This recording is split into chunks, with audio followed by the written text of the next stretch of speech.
You found it! Part 2 of the May episode of Historic Racing News. Here is your host, Paul Tarsey. Welcome to part 2 of the May edition of the Historic Racing News radio show. One of the recent stars of the members meeting and an ongoing star of revival over the last few years has been Saif Assam. He and I had a chat at one of the members meeting test days about some of the cars that he owns. Saif, you've got some very, very nice motor cars in your stable, haven't you? Thank you. I mean, first off, I love what you guys are doing, and as you said, I'm an avid listener, so well done, and please keep it going. You keep us entertained in the far corners of the earth, Abu Dhabi, where I'm from. And yeah, thanks. I've got some fun cars. We like to keep them alive and active and running, both in Goodwood and other series as well, like the Peter Otto and the classic Le Mans. And it's just a privilege to run these historic cars. We love them. Tell me what you've got. We've got the Cobra that's no stranger to the TT and Goodwood. I've got the Ecurie Ecos Lister Nobly that Maston Gregory won the Grand Prix de Spa in 1958. So massive fan of Maston Gregory, of course. Needs no introduction what he's done at Le Mans with Ferrari, but also in my Lister and other cars as well. And we've got a quirky Porsche 934/5, which is a bit of a rare beast. They only made 10 of them at the time to race in the Trans Am and IMSA series.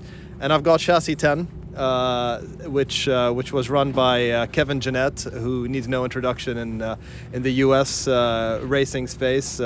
Famously ran with the Whittington brothers as well as some others. And that was the first race car that he ever worked on. So I've built a very nice relationship with Kevin, who's an absolute legend. Yeah. And it's a great car, and that car will be out in the Classic Le Mans series. So we'll be doing more in Europe, but we also hope to take it to the U.S. as well at some point. So that 934/5, is that a tube frame car or is it a conventional car? No, it's much more of a conventional car. It's a lot closer to a 934. And what they did was they took a couple of saucy bits off the 935 and stuck them on the 934, including a little bit of aero, things like that, maybe some engine tweaks as well. But it's very, very close to the 934, a lot more so than sort of the space frame cars, that especially the later 935s. Yeah. But I love it because it's a little bit different. It retains sort of the more traditional Porsche front end with the frog eyes rather than the slant nose, and you just don't see much of them at all. I think it's the only original 934/5 that's racing in Europe. Wow, well that's quite something. Now, you mentioned about your Lister Nobly in the Ecurie Ecos colours. It looks fabulous. I love that car. Is that the car that famously Maston bailed out of just before he had the accident? Well, Maston had a habit of bailing out of almost any car that he was close to stuffing, but I'm not quite... Well, he definitely did crash that car after he won Silverstone and Spa. Yeah, I mean, he had a jumping habit, and I'm sure he would have jumped out of that car too. But I'm not quite sure. I don't quite have the story down, but it wouldn't surprise me if he did. Yeah. And you mentioned about your other lovely motor car as well, your Cobra.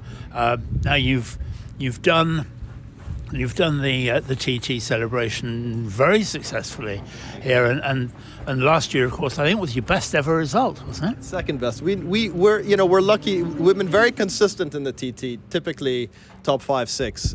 Actually top 5-6 every time we've done it, which is the last 5 years or so. So it's certainly a privilege to finish in that position and inside the top 5. But you always want a little bit more, and so it keeps us coming back. And the truth is that anybody in the top 12, 10, 15 could win it on the day.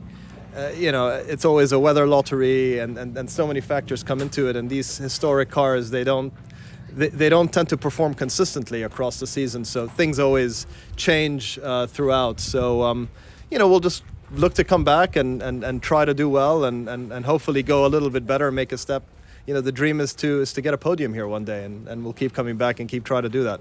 But if it doesn't happen, we've done well. Very happy, and it's a privilege just to be here. Now you're working with Gordon Shedden again this year, which must be a significant addition to the team. I've been working with Flash for the past couple of years. It's an absolute privilege to race with him. I mean, these guys are just on another level. I mean, you watch what they do in the car, and I've actually asked him to take me for a spin in the car to see if I could, get anywhere near it. And the truth is, you just don't get anywhere close. I mean, the level of control that they have at the speed that these cars are going is just, it's mind-boggling, and I take my hat off to all of the pros, quite frankly. Gordon, obviously I rate very highly. He's a great friend.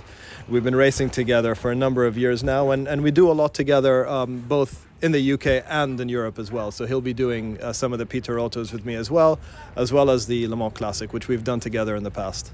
And Jordan Racing Team, JRT, are looking after your Cobra for the year. That's going to be exciting anyway, isn't it? I'm so excited and happy to be working with Andy and the team at JRT. And these guys are.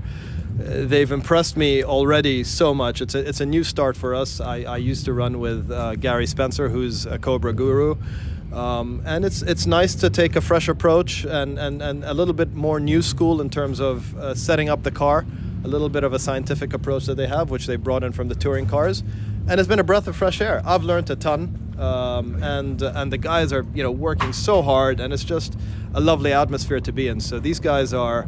It's a great start, and I'm sure we'll be running for, a lot of years ahead. Well, to have Gordon Shedden and Andrew Jordan on your side doesn't do any harm, does it? It's an embarrassment of riches, to be honest. I mean, I'm sitting there and I'm looking at these two, discussing the setup on my car, and I'm like, wow, 4 touring car championships between them. I'm a lucky boy. Yeah. Now, at the time that we're recording this, it's before Monaco Historique. But this will be going out afterwards. But you're making an appearance there this year as well. Yeah, it's my first rodeo in the Monaco Historique. I had a previous outing in the Abu Dhabi Grand Prix finale in a Fittipaldi that belongs to a very dear friend of mine, who's very kindly allowed me to or given me the opportunity to race his embassy Lola Hill. That Graham Hill ran at Monaco, Mr. Monaco, and it's just a privilege to race that car, because it's the last Lola Formula One car, raced by Graham Hill. It's just the best of British. Cosworth DFE, Lola, Graham Hill at Monaco. This little boy is living a dream. And long may it continue. Saif, thank you very much indeed, and all the best for your forthcoming season. Thank you so much, and please keep those podcasts coming. We love them. Saif mentioned in that interview that he was driving the Graham Hill Embassy car at Monaco. Don't really want to mention this too much, but he and the Barrier had a conversation which rather ended in favour of the Barrier rather than the Lola. But nonetheless, a great enthusiast, and I know he listens to this show regularly, and that we value him for that. So thank you, Saif, for the interview, and keep on trucking, as they say. Saif, Paul, is the type of guy I was talking about in the first half of our show. These guys that are great for the sport because they have these cars, they love these cars, and they bring them out and race them so that everybody else can enjoy them as well. There are lots of ways to keep up with historic racing news. Our podcast comes out on the first Wednesday of every month. The 2-hour show includes interviews with drivers and other personalities from years gone by, plus news of historic events like the Goodwood Revival and the Silverstone Festival. And Jim Roller keeps us up to speed on happenings stateside and looks at the activities both on and off the track in the USA. And you can also follow us on our YouTube channel, HRN Chronicles. It's our version of a time machine.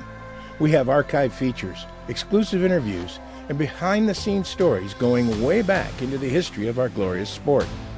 Plus, we keep an eye on the latest classic and competition car auction news. It's a place where motorsports history lives. And don't forget our amazing Facebook page. With over 1 million views a month, it is one of the leading social media channels for the historic racing fan. We feature tales from years gone by, news from around the racing world, and we also take the opportunity to flesh out the stories we cover on our podcasts with photographs and yet more background information. If you would like to find more editions of the Historic Racing News podcast, try searching Historic Racing News wherever you get your podcasts. The YouTube channel is simply called HRN Chronicles. And just search Facebook for the Historic Racing News page.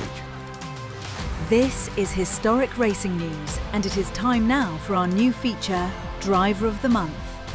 I'll look back at the career of someone who impacted racing in their own unique way. Now back to your host, Paul Tarsey. Now, in the first of our new series of Driver of the Month, we're talking about Lella Lombardi. And I'm joined by motorsport historian and author Jon Saltinstall. Welcome, Jon. Thank you for coming on the show. This is a new feature we're talking about drivers, perhaps with people we all know, but we only know them by name and know little about the person behind it. And for me, Lella falls absolutely into that category. Everyone always talks about Lella Lombardi, female racing driver, and all the stuff that goes with it. But there is much more to her than just being known for her gender, isn't there? Yes, indeed, Paul, and thanks for inviting me on. Yeah, I mean, Lella's one of those classic pub questions, isn't she? You know, who's the only woman to have ever scored points in an F1 race? And that's pretty much the extent of what people know about her. But as is the case with most of these guys, there's a lot more to her than that statistic. And in many ways, that statistic does her a disservice because it's become the defining characteristic of her career. But in reality, wasn't even the best race of her F1 career, but No. this is a woman who raced in an era when there was no segregation, there was no separate women's series, if you like. So she was always racing against blokes, right from the very beginning. But you know, she won the Formula 850 Championship in Italy in 1970. She won the Escort Mexico Championship in 1973. She was the first woman to hold an F1 contract, yes, but she was also she was the first. She came up with the best finish at Le Mans for an all-female crew, sharing with Christine Beckers.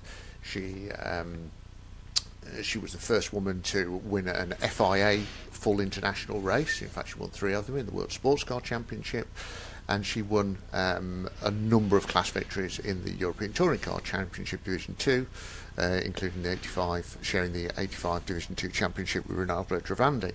So that's a career that anybody would be proud of. You know, any driver who achieves that, you think that's, I'm happy with that. But we just remember her for this one statistic as being the only woman who ever finished in the points in an F1 race. And that doesn't really do her justice at all, does it? Not at all. I mean, what is very clear when you look into her life, she was racing in an era where clearly it was very misogynistic and it was dominated by the old boys club, which didn't seem to faze her at all. But she was never one to use her gender or her sexuality to promote her career. And even in those days, you could have probably pulled a bit of better sponsorship by playing on that angle. All she was interested in was racing. Racing to the exclusion of pretty much everything else, actually. When I chatted to Christine Beckers about it, who was her co-driver as well as having raced against her, and Christine said that when they went and visited the States, she wasn't interested in going and looking at any historical stuff or anything cultural or art. She was like, can I go back to the pits and talk to the mechanics? I want to see what they're doing with the car. That was an interesting thing that I discovered about her, that she was a remarkably good test and development driver. At a time when a lot of people just sort of jumped in the car and got on with it, she was a very good setup very good at setup and used to set up the touring cars for her co-drivers.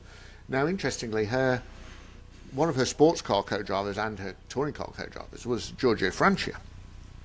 Now, Francia was employed by Auto Delta, Alfa Romeo's racing arm, as their works in-house development driver. So pretty much every race car that was produced after 1973, including all the F1s by Alfa Romeo, was first tested by Francia.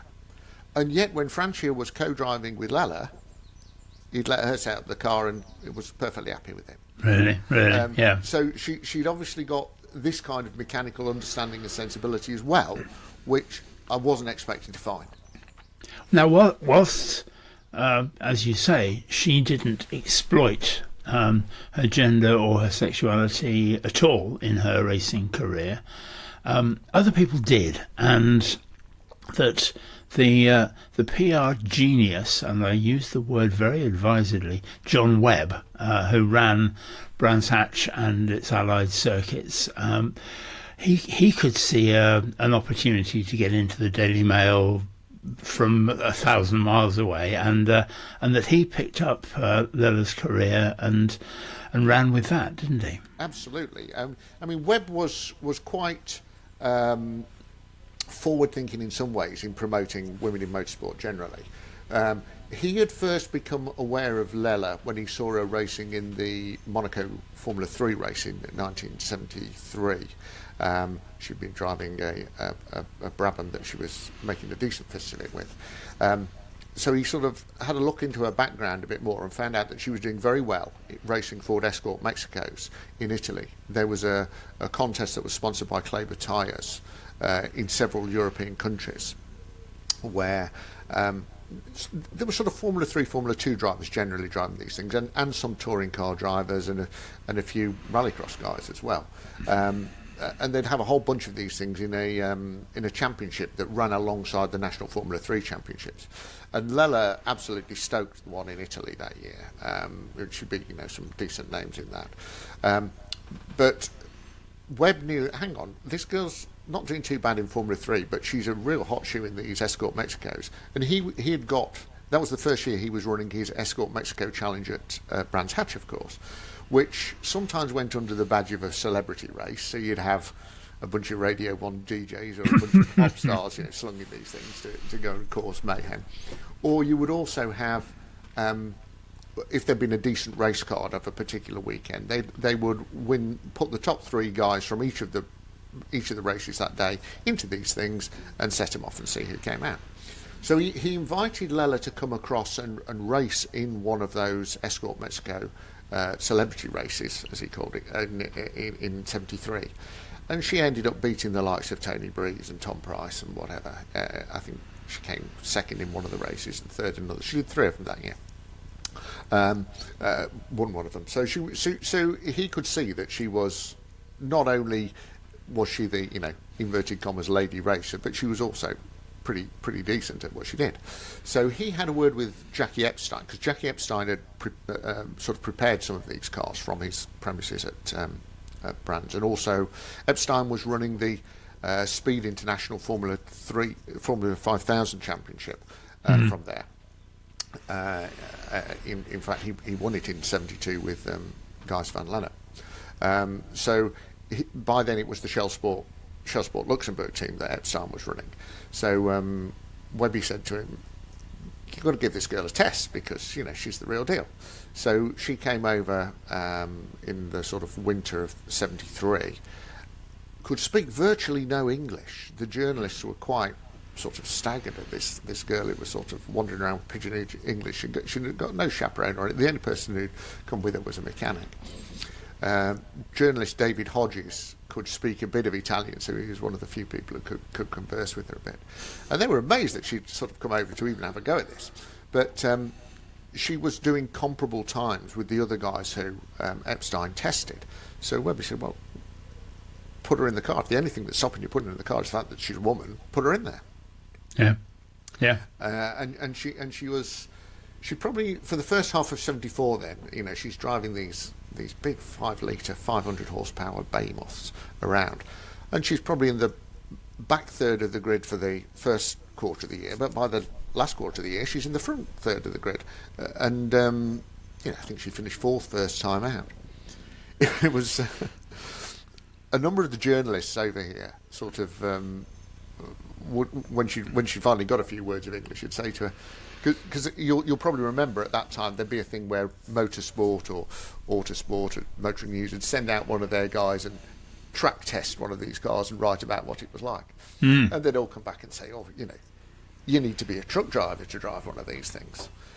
Overlooking the fact that Lella had learnt to drive in the delivery truck of her dad's butchery business in the Ligurian Peninsula. So they'd say to her, "God, you need to be a truck driver to drive one of these things," and she'd just point to her muscles and say, "I am a truck driver. Have you seen these muscles?" Which is pretty good for somebody with limited English. Yes, I can hear the accent now. and I mean, she went on from there, and just going back to the Mexicos for a bit, you have written an excellent book about Lella, and that I would recommend it to anybody who has an interest in not only in Lella but in those times.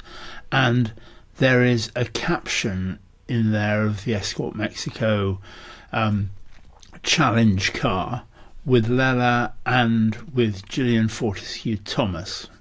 And I've written the quote down because it says that the caption said, "The two fastest birds in the business, about to celebrate their one-all match race in the Shell Sports Celebrity Mexicos."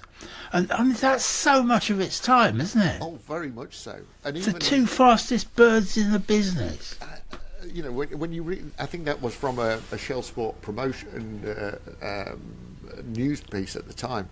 But even Sue Baker, who was writing in the press at the time as motoring correspondent, wrote an article that when you read it now, you think, oh, crikey, it's like, my money's on the crop-haired Italian girl rather than our freckle-faced blonde junk.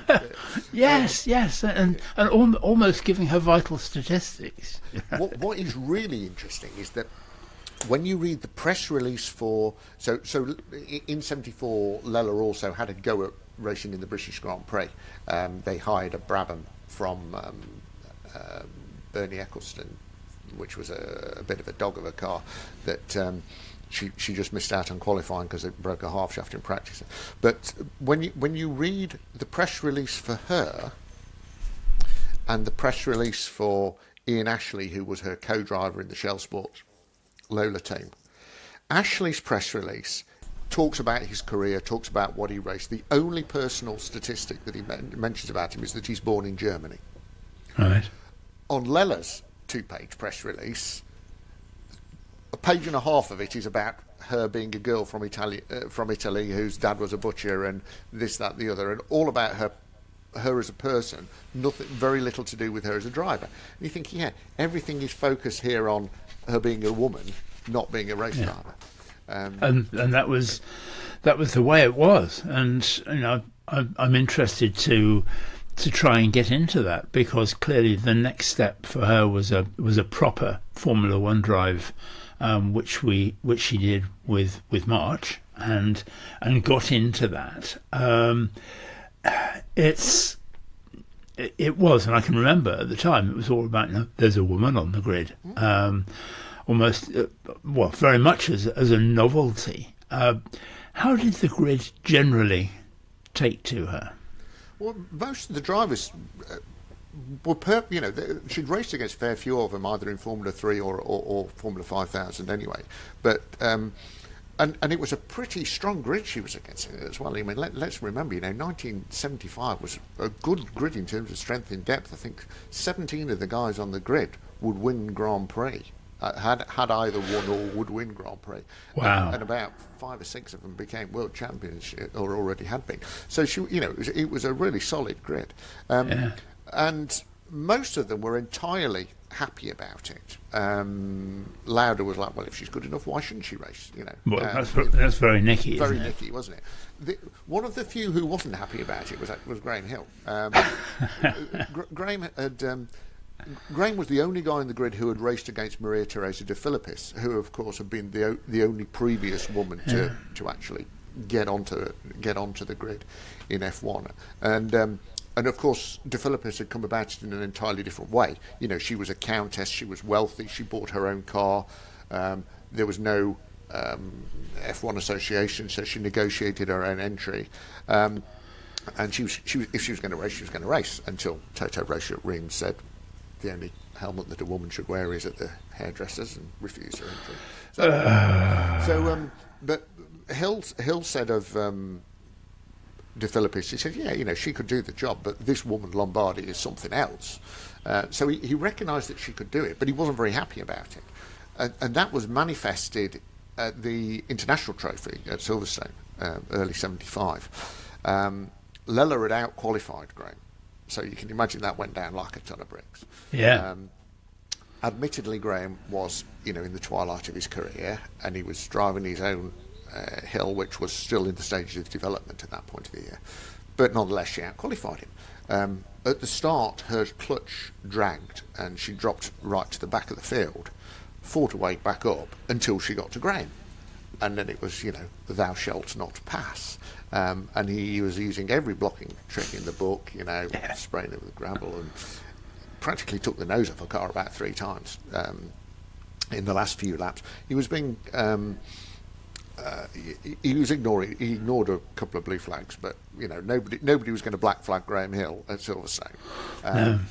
Lella finally realised that, you know, she won't get past him. So, but she was absolutely furious about it. And one of the March mechanics told me that when she came and parked the car in the garage after the race, runs into the back of the garage, picks up the biggest spanner she can find, and heads off down the pit lane to go and interview Graham. No. And she's managed to sort of land one blow of the hammer on the door of Graham's caravan. He's got no idea about this, of course, by the time that Robin Herd and one of the other March guys had sort of caught up with her. And then it was a bit like a Hanna-Barbera cartoon, you know. They've sort of, because she was only 5'2", they've picked her up sort of one arm under each, sort of one hand under each armpit, carrying her back down the pit lane with her legs sort of cartwheeling in the air and pedalling away like crazy, waving this spanner how she's going to go and brain Graham Hill. You know, she said to him, you know, you ever do that to me again, and I'm going to come and whack you. But he was the only one who sort of really wasn't keen on her being there. But the rest of them were quite happy about it. You know, she wasn't a mobile chicane or anything. There were certainly plenty of rabbits around who they felt more concerned about. Now let's just touch briefly on those that occasion when she scored in the World Championship. Yeah. Tell me about that. So 1975 Spanish Grand Prix has kind of gone down in folklore as the race that shouldn't have been, really, because when the teams arrived at Montjuic Park in Barcelona, which is a beautiful track. I mean, let's be under no illusions. Yeah. If you were designing Monaco, you'd design Montjuic Park because it's the same kind of deal, but wider and faster, and you can actually overtake on the bloody thing. But when they arrive, they find that the crash barriers aren't even screwed together. You know, in some places they're just ledged against each other. And bearing in mind there'd been half a dozen accidents in the preceding 3 or 4 years where drivers had been killed by badly installed Armco, they're right. We're not racing here.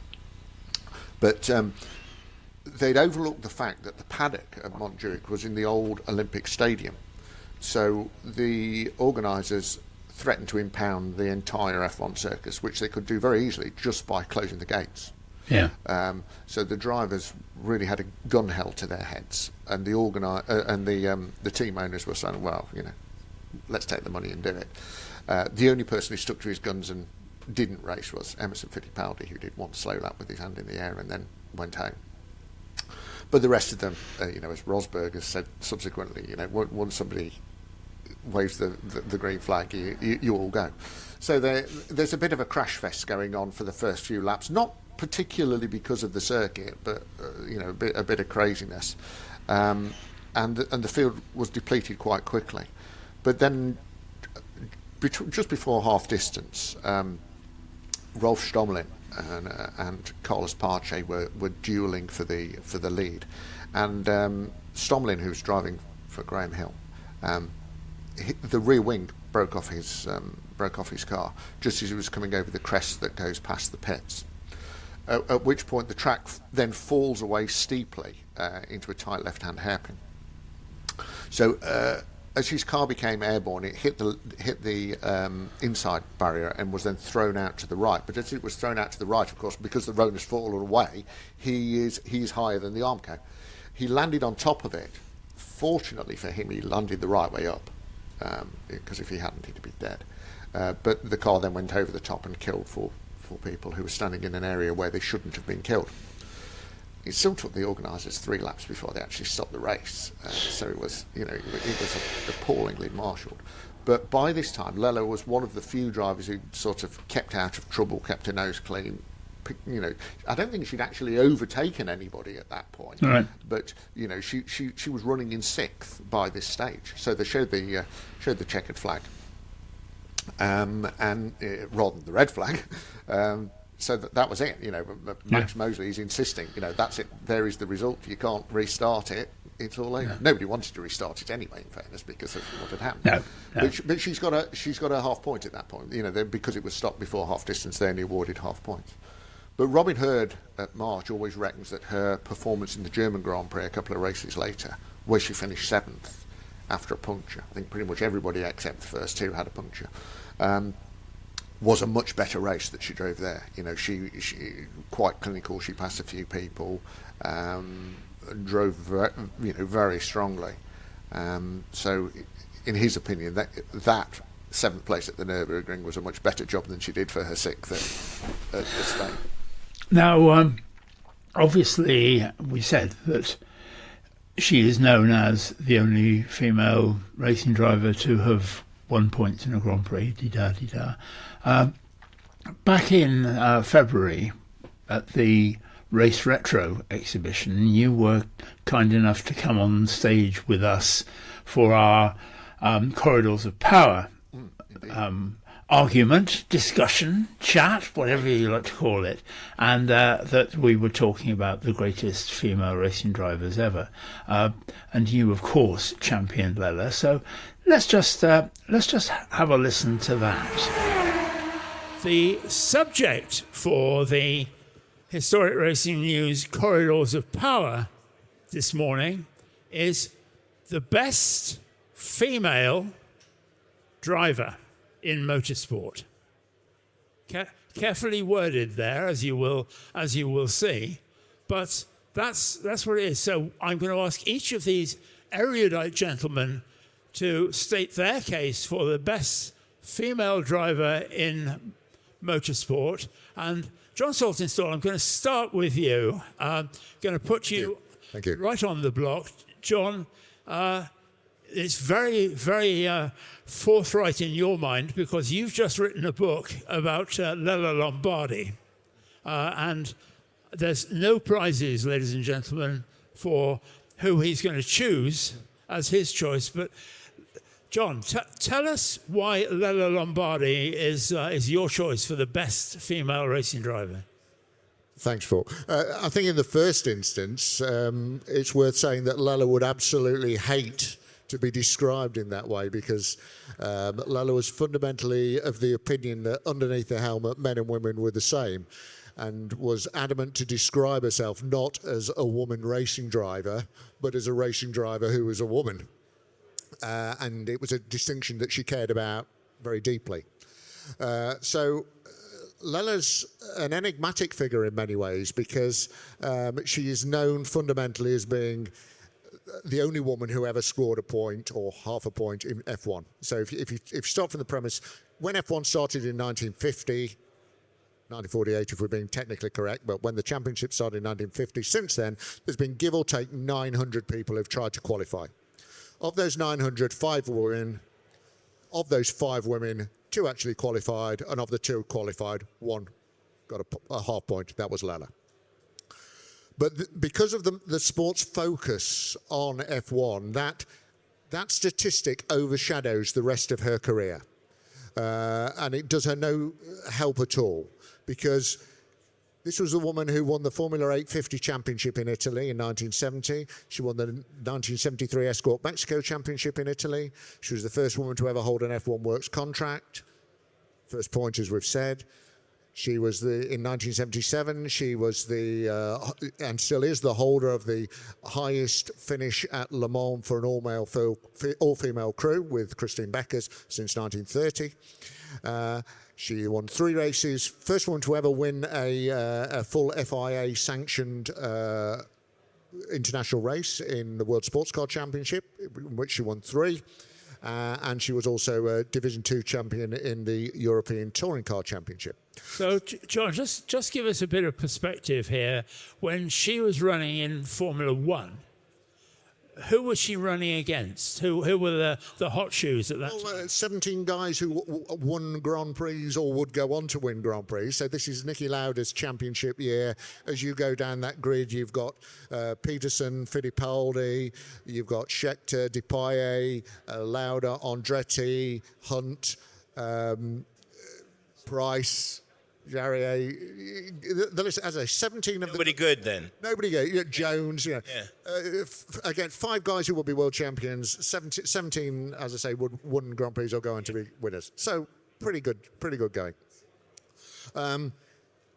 But she raced against blokes all the way through her career. She never raced in a segregated series, never wanted to. Some of the people she beat to the championship in Italy in 1970 went on to be the top flight drivers in Formula 2, people like Piercarlo Ginzani, Alberto Colombo. 60 career victories, so 31 outright wins, 29 class victories, 20 pole positions, 17 fastest laps. You know, this is not just a woman who scraped to 6th place in the 1975 Spanish Grand Prix. This is a proper racer. Anybody with that kind of career and set of statistics is going to walk away and feel pretty proud of it, I reckon. A lot of people, when they talk about Lella and her contemporaries, mention Desiree Wilson because Desiree did actually win a race in Formula 1. Albeit at National Formula 1 in the Aurora FX series. I've spoken to drivers who raced against both of them, most recently Val Musetti, who said, yeah, Desi was good, but in their opinion Lella was better because Lella needed less support around her, less. She would make better job with worse machinery. You know, she raced in an era where cars had no power steering, no servo-assisted brakes. They were fairly unwieldy, didn't like following the front wheels, and yet she could take on and beat the blokes in them. What I never expected to find out was how good a development and test driver she was. Her male teammates used to get her to set up the car for them. One of her teammates in sports car racing was Giorgio Francia. Francia was the go-to guy at Alfa Romeo, Alta Delta. In fact, from 1978 onwards, every single racing car that came out of Auto Delta was first tested by Giorgio Francia before it went to the grid, including all the F1s. When Lella and Francia were teammates in the Alfa Romeo touring car team, Lella used to set the car up. Francia was happy to drive the car that she set up. So, I mean, you started by saying that she would not like to have been referred to as a female racing driver, and I completely get that was an important part of who she was. Tell us about the person who was Lella Lombardi. Yeah, most of her racing career, she was quite self-effacing and kept herself to herself, which was one of the reasons that trying to research her life was so difficult, because she put her life behind a wall, mainly to protect her life partner. So you've got a woman whose career runs from 1965 through to 1988, who comes from a Roman Catholic country and is gay. And in those times, she wanted to protect her life partner, Fiorenza, who was with her her entire career, from unwanted media attention. So in that sense, she was a very private person. But when you look at her childhood, you look at her early racing career, she was a party animal. She was, as a teenager, she was a handball player. She was a champion jive dancer. Who knew? She loved fishing. And she was the organizer of all the social events that happened. She came from a tiny village in Frugarulo, which is about 20 miles south of Alessandria, middle of nowhere in Italy.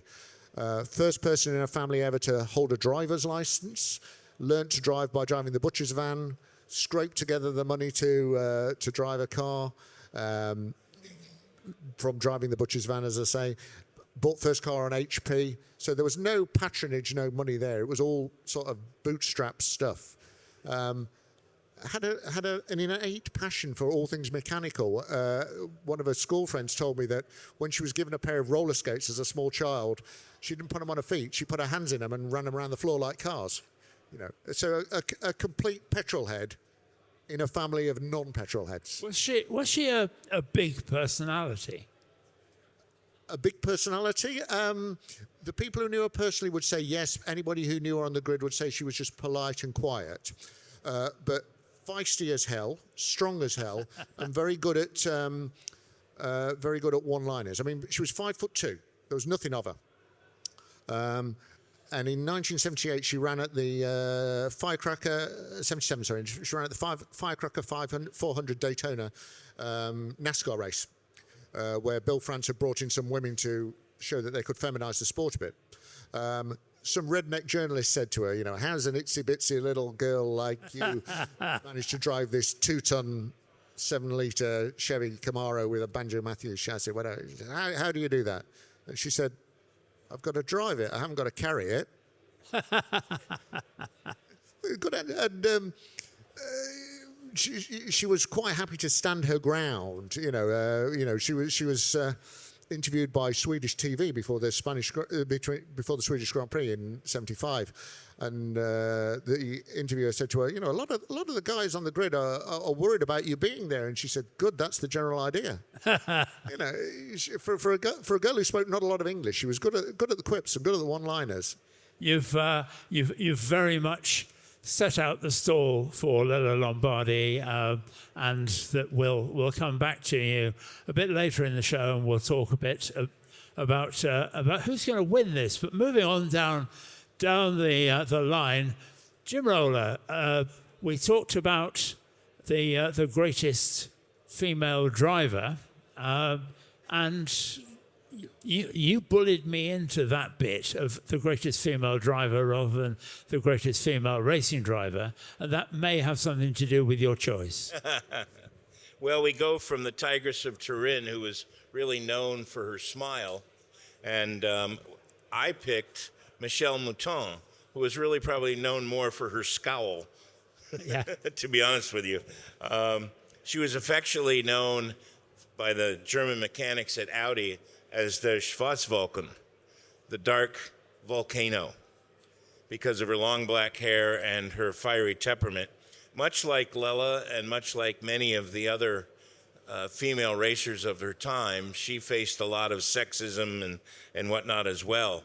And more about that in a minute. She started her career in the mid-'70s in 1973 at the behest of her father and Jon Tiabi. And Tiabi had her as a co-driver in 1973 on the Monte Carlo Rally. So her first rally, her first competitive effort was in a World Championship rally as a co-driver. And then Tiabi and her dad convinced her that she needed to switch to driving. So in '74, she drove in a Renault Alpine A110 at the Tour de Corse, and she won the '74 and '75 Ladies Rally Championships. And that set her up for the '77 season when Fiat France signed her to partner Jean-Claude André, and she was in selected events in the 133 Fiat and didn't like it. Said it drove like a truck. And at that point, Jim, was, as John said about Lella, was she known as a female racing driver? Yes. Yes, because she'd won the ladies' championships. Right. So, and at the time, there were lady championships throughout Europe, and she won the French one twice. Right. So that was but it was enough to get the attention of Audi, who signed her to a factory contract in 1981. And she was the first female rally driver to ever get a factory contract. And that really turned a lot of heads and caused a fair bit of controversy. Yeah, because we would all relate Michel Mouton to Audi, and that's the link. And she went on to have very considerable success in her own right, and perhaps stopped being a female rally driver. Indeed. In her first season, she won an event. She won San Remo. There were a lot of teething problems that first year with the Quattro. They had, at Monte Carlo, for instance, there was dirt in the fuel, so she couldn't start. At Greece, the whole team was disqualified because of homologation problems, and she was running second at the time. So she really came into her own there. And in 1982, she made a real run at the championship. And it came down to the final two events of the season, Ivory Coast and the RAC here in the UK. And she was up against Walter Röhrl, who was still, he hadn't joined Audi yet. And so it was the two of them. And when she went to Ivory Coast, she was second in the points. And if she could win the event, then all she would need to do, because of the way the championship was then, you only counted 7 of your 8 best events. She would then go to the RAC leading, and all she would need to do is finish third, even if Röhrl won the RAC. She built a 90-minute lead at the Ivory Coast over Röhrl. And then the team had a blown transmission replacement. She lost almost all that time, and then under the pressure of knowing that she needed to win, to pretty much seal the championship, she flipped on the last stage and didn't finish.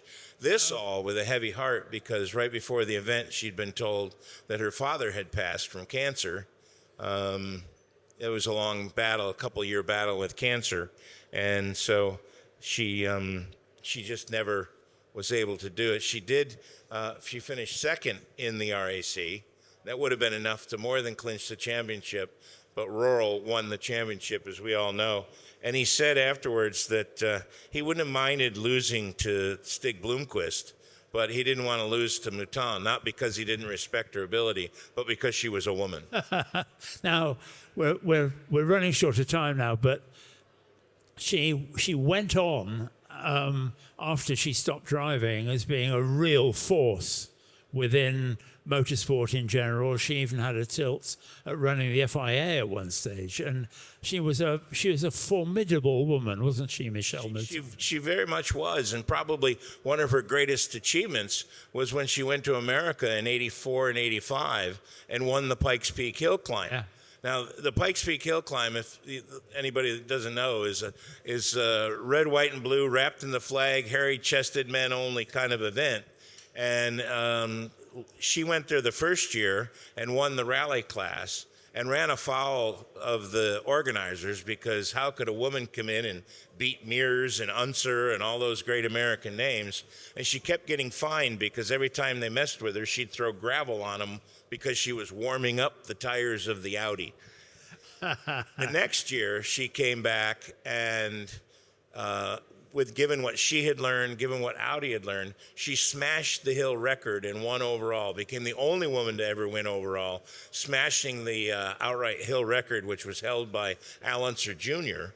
by over 13 seconds. And this, of course, was before they paved the hill, so it was all on dirt. Yeah. And so that was probably her crowning achievement. I'm going to have to stop you there, because we're on a tight rein, and that our resident statistician within Historic Racing News is the man at the far end of this stage. I'll ask him to tell you something in 5 minutes, and an hour and a half later you're still finding out stuff that you never knew and that is always of interest. But Paul Jurt, who is your choice for the greatest female driver? All right, well, I'll be getting to that.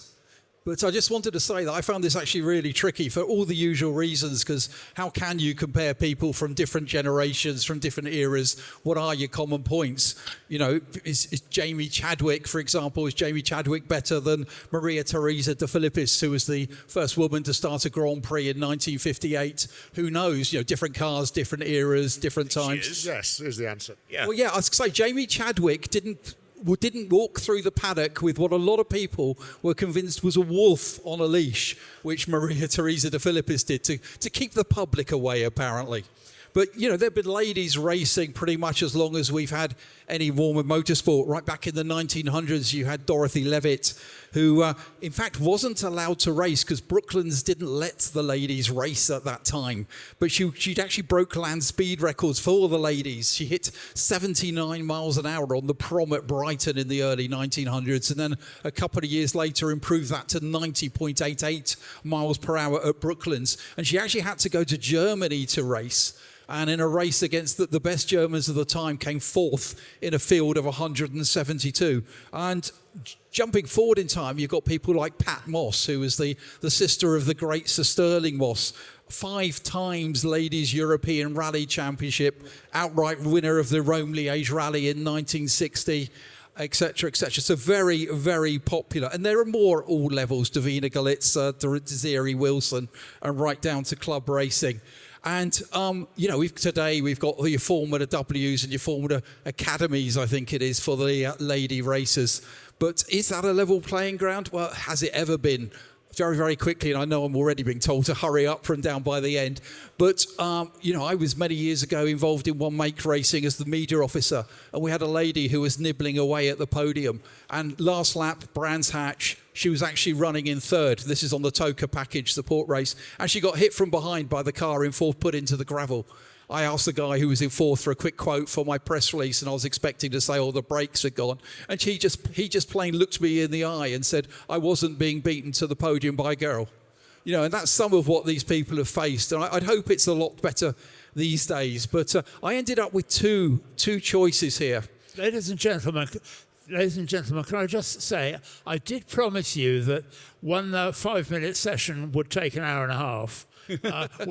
You've now had your 5 minutes and you haven't mentioned the person you've chosen. Okay, I'm going to jump. I was started off going for Kay Peter, who was the Queen of Brooklands in the 1930s. 134 mile an hour lap of the Brooklands outer circuit in a 10-litre V12 Delage from a lady who was 4'10". But I've actually gone for Violet Corduroy, and I see so many knowing nods in the audience. But here we go, Violet Corduroy. Why did I pick Violet Corduroy? She was a record breaker in the 1930s. In 1926 at Monza with a co-driver, she set a new record for doing 10,000 miles, which was at an average of 56 miles an hour.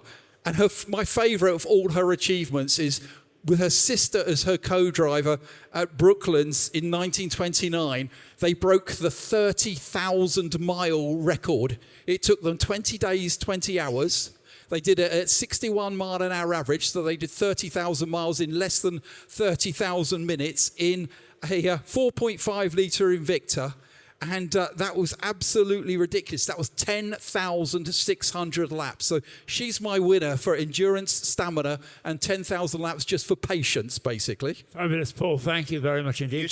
You said Violet Corduroy? I did, yes. I thought it was supposed to be female race drivers, not 60s rock bands.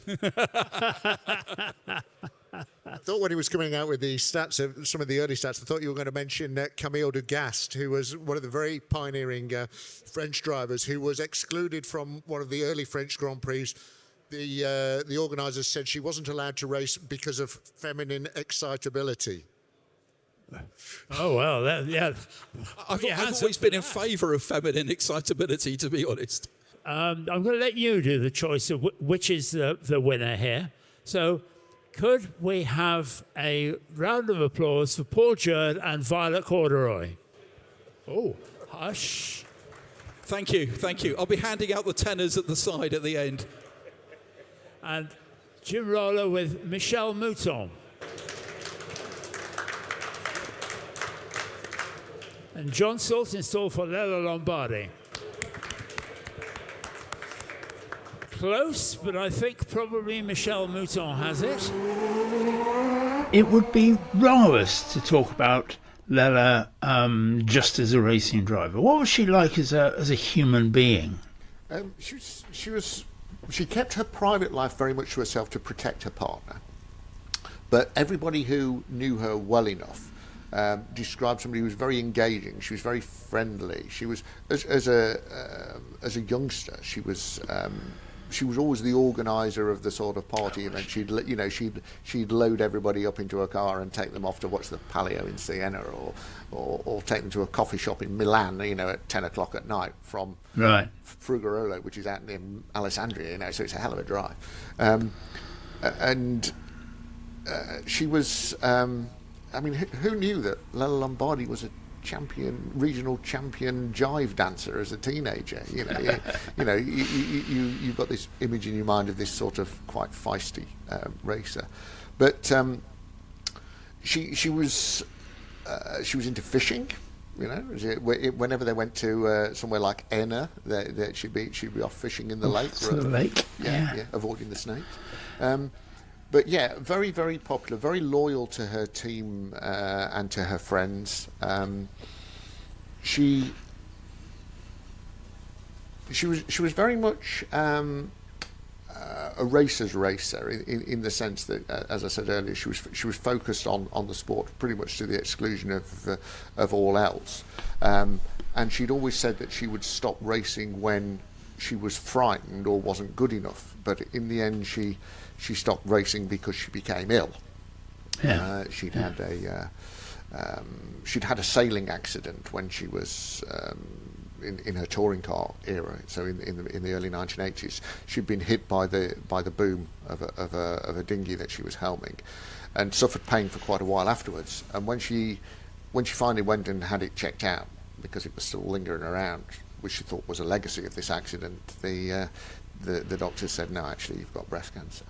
And by this stage it was inoperable. So she was forced to stop racing by that, and she was pretty cross about that, really. Somebody pointed out to me the other day that when you look at the photos of Lella as a team owner, which she later became briefly, it's harder to find happy photos of her when she's a team owner than when she was a driver. Most of the photos you find of her as a driver, she's normally smiling. She was a very smiley person. But as a team owner, it's harder to find those photos. She was clearly missing it. But she still tested everything that her team ran. And even then, when her mechanic Luigi Scalini said to me, he said, we'll try the old trick on her. She's come and asked for a turn on the roll bar, and we won't do it. She came out, goes out, and it comes back in after one lap and says to him, you do that again and I'll punch you. Really. Now she was openly gay at a time when it wasn't the easiest thing to be openly gay. And how did the motorsport world cope with that? It's interesting, isn't it? As we use the phrase "openly gay," I think it's probably fairer to say she didn't hide her sexuality. Right. Right. She didn't make any secret of the fact that she was gay, but equally she didn't shine a light on it. No. So magazines like Autosprint, particularly in Italy, would say to her, when you get married, will you stop racing? Or what does your boyfriend think about you racing? And she would always say something like, I have no plans to get married at the moment, or I've got a car, why do I need a boyfriend? She would never answer the question direct. She would never say, well, it's because I'm gay. No. But equally, she didn't make a secret of it. Fiorenza, her partner, contrary to some of the things that you might read about her partner Fiorenza did attend races quite often, but she was quite inconspicuous. She'd be there in the background. She might be doing a lap chart. She would just be there because she was also Lella's sort of personal manager. She was her business partner in an insurance business as well. But it was never trumpeted about. I guess in the same way, it's hard, isn't it? Because we look at these things through the lens of today. So there was a chap who recently wrote a book where Lella's mentioned, and he describes her as being a member of the LGBTQ plus community, Well, she wasn't, because that community didn't exist. No. People had that orientation, but there was no sort of overt community that was promoted that way. Mike Beutler, who was a gay guy who raced in Formula One in the early 70s, used to take a girlfriend as a smokescreen, even though everybody on the grid knew he was gay and nobody was bothered. And different times. Completely different times. Just different times. Nobody ever made an issue of it with Lella. I mean, even as far back as her childhood, she said, bearing in mind she grew up in a tiny village of about 2,000 people in the 1950s, in a quite devoutly Roman Catholic area. And she said there were only 4 bigots in the village who had anything to say about it, and her friends soon put them in a place. So it never seemed to be an issue for her. She never made a deal of it. I chatted with a guy called Oscar Berselli. Oscar Berselli was the, if I use the word fixer, I don't mean it in the sort of Bernie Ecclestone sense of being a fixer. I mean it in the sense of being the guy who organised the picnics and the champagne for Count Gugi Zanon of Levanza fame, who was Lella's benefactor and provided the money to put into F1.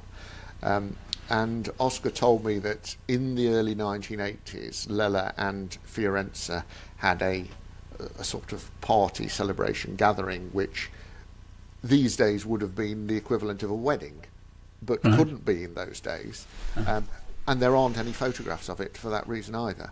Really? So, which is a shame, because it would have been nice to have one. But so they lived happily as a couple and were known as being a partnership, but nobody seemed to care. Quite right. And isn't that great news? I mean, that it's refreshing, isn't it? Because at that time, you would have thought that there'd be more. She encountered more misogyny and more problems for being a woman, particularly in America. When she did a couple of Formula 5000 races in America, and when she first raced at Ontario in 1974, Bobby Unser was going down the pit lane with a petition trying to get the other team owners to stop her from racing, invoking the old sort of NASCAR no tits in the pits ruling. He was furious that there was a woman on the grid. Wow.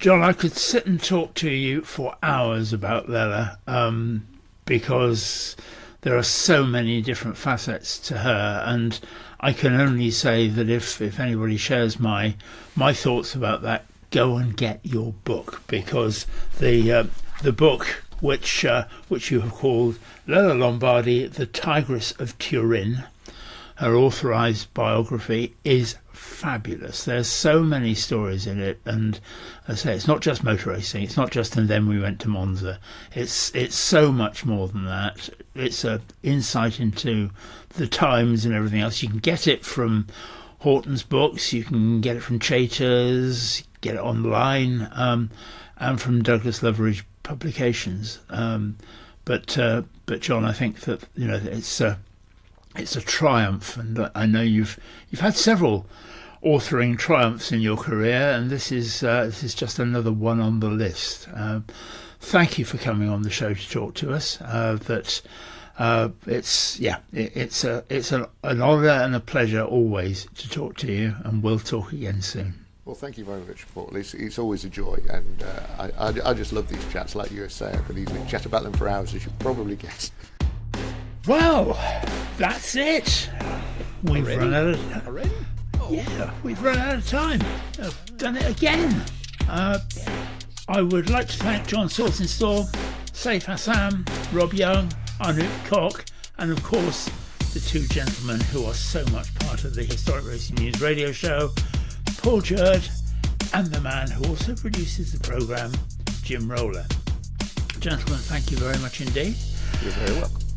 My name is still Paul Tarsey, and as always, if you have been, thank you very much for listening. That's it for the May edition of Historic Racing News. Tune in next month when we feature part 1 of our chat with the legendary Ross Brawn. And we examine the versatile career of Derek Daly in our Driver of the Month feature. Look for us on June 4th, wherever you get your podcasts.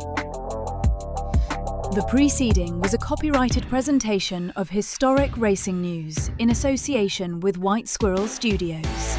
Any rebroadcast, reproduction or usage without the expressed written permission of Historic Racing News is strictly prohibited.